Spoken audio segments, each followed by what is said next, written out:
Bismillahirrahmanirrahim. Assalamu alaikum. Welcome to my YouTube channel Big Sacred Dreams. My name is Sam Ijaz. दोस्तों हम लोगों ने पिछले दफ़े एक टॉपिक डिस्कस किया था जिसमें था psychology as a science of behaviour. तो आज हम डिस्कस करेंगे psychology as a science of mind कि psychology as a science of mind में है क्या। सबसे पहले हम डिस्कस करेंगे इसकी डेफिनेशन क्या है माइंड की, कि माइंड होता क्या है।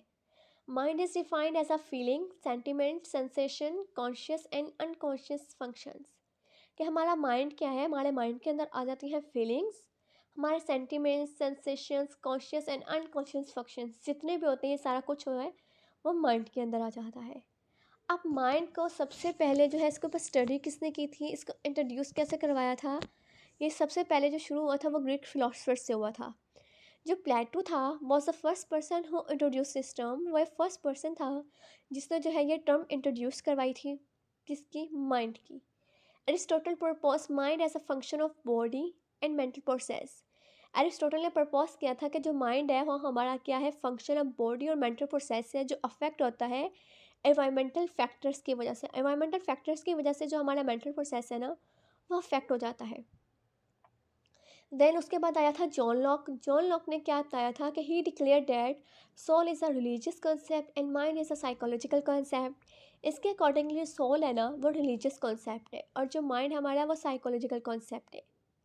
He presented the notion tabula rasa, that means mind is absolutely a blank sheet at a time of birth, environmental experience print और एट। इसके अकॉर्डिंगली इसने एक नोशन जो है वो प्रेजेंट की थी टेबुला रोसा, जिसका मतलब ये था कि जो माइंड है वो ब्लैंक शीट थी। किस टाइम, बर्थ के टाइम। जब बच्चा पैदा होता है ना तब उसका माइंड एक ब्लैंक शीट होता है, लेकिन जैसे जैसे वो बड़ा होता है इन्वायरमेंटल एक्सपीरियंस जो वो हासिल करता है ना, वो उसके ऊपर प्रिंट होते रहते हैं। So 19th century psychology was emerging as a separate discipline. 19th century में जो है psychology as a separate discipline के तौर पर इमर्ज हुई थी। It was defined as a mental process. इसको डिफाइन किया जाता है एज अ मेंटल प्रोसेस के तौर पर। वुंडर जो है वो एक फर्स्ट साइंटिस्ट था जिसने साइकोलॉजी की जो है लेबॉरेटरी इस्टेब्लिश की थी। When Wundt establish the first laboratory and evolve structuralism as a school of thought. Wundt ने फर्स्ट लेबॉरेटरी जो है वो इस्टेब्लिश की थी और उसने एक स्कूल ऑफ थॉट दिया था स्ट्रक्चरलिज्म का। He defined psychology as a science of mind. Wundt ने जो साइकोलॉजी को डिफाइन किया था as a science of mind के तौर पर। इसके एस्पेक्ट कहा जाता है cognition, conation, affect are three different aspects. जो कॉग्निशन है, कोनेशन और अफेक्ट है ना, वो एस्पेक्ट है थ्री। कोनेशन जो होता है ना वो बिहेवियर होता है। Psychology is the science of A B C. Psychology जो है कहते हैं साइंस है ए बी एंड सी की। ए बी एंड सी क्या है, ए है अफेक्ट, बी है बिहेवियर, सी है cognition. To understand someone at any given time, we have to understand what is she feeling, doing and thinking. कहते हैं कि अगर आपने किसी को अंडरस्टैंड करना है किसी भी गिवन टाइम में, सबसे पहले हमने देखना है कि वो फील क्या कर रहा है, मीन्स अफेक्ट। डूइंग वो कर क्या रही है, उसका बिहेवियर। एंड थिंकिंग उसकी कॉग्निशन क्या है। कैरेक्टरिस्टिक्स, माइंड के कैरेक्टरिस्टिक्स क्या हैं, कि जो जितने भी हमारे जो जो साइंटिस्ट हैं उन्होंने जो इसके कैरेक्टरिस्टिक्स हैं वो क्या बताए हैं। Mind is a complete unit, it doesn't work as a separate faculty. कहते हैं माइंड जो है वो एक कंप्लीट यूनिट है, वो किसी भी सेपरेट फैकल्टी के तौर पर वर्क नहीं करता। ए सेपरेट फैकल्टी इन्होंने क्यों लिखा है ऐसे, कि इसके अंदर जो आता है मेमोरी आ जाती है, इमेजिनेशन आ जाती है, थिंकिंग आ जाती है, बट ये सारी चीज़ें जो है वो माइंड के अंदर हो रही होती हैं। हम इसको अपनी आसानी के लिए जो अलग अलग करके स्टडी करते हैं, बट कहते हैं माइंड इट्सेल्फ जो है वो एक कंप्लीट यूनिट होता है। Mind is not made of flash और other matters like brain.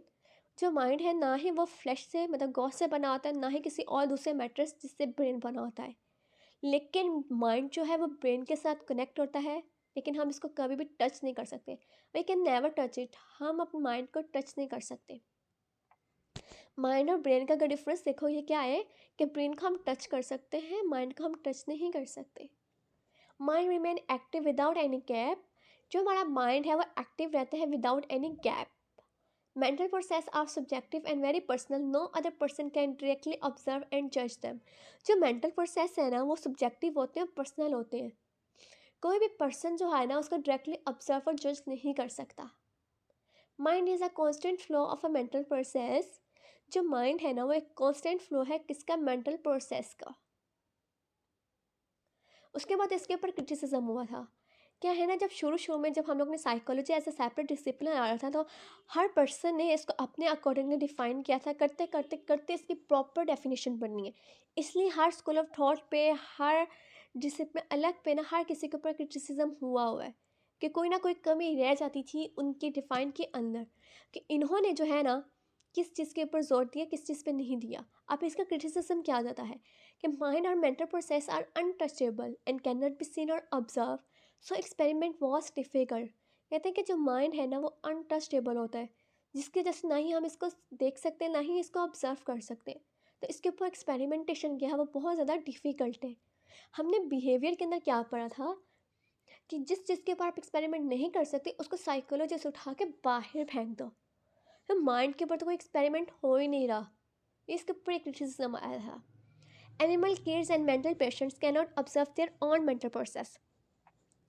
Characteristics में क्या आया था कि जो मेंटल प्रोसेस है वो बहुत ज़्यादा पर्सनल होते हैं, कि कोई भी पर्सन उसको डायरेक्टली ऑब्जर्व और जज नहीं कर सकता। तो यहाँ पे ये आ रहा है कि जो एनिमल्स हैं, किड्स हैं और मेंटल पेशेंट्स हैं, वो अपने मेंटल प्रोसेस को ऑब्जर्व नहीं कर सकते। Due to the flow of mental process it becomes difficult to study them. कहते हैं कि जो फ्लो है मेंटल प्रोसेस का, इसकी वजह से डिफ़िकल्ट होनी है कि हम लोग इसको स्टडी कर सकें। और कैरेक्टरिस्टिक्स में हमने क्या देखा था, ये कांस्टेंट फ्लो है मेंटल प्रोसेस का। सो इसके बाद भी एक क्रिटिसिज्म आ गया था। So that is a psychology as a science of mind. आपके उसके ऊपर कोई भी क्वेश्चन है, कोई भी क्वेरी है, आप लोग इसको कमेंट सेक्शन में मुझे बता सकते हैं। और किस तरह का लेक्चर लगा इसके बारे में भी आप मुझे कमेंट सेक्शन में लास्ट में बताइएगा। सो थैंक्स, अल्लाह हाफिज़।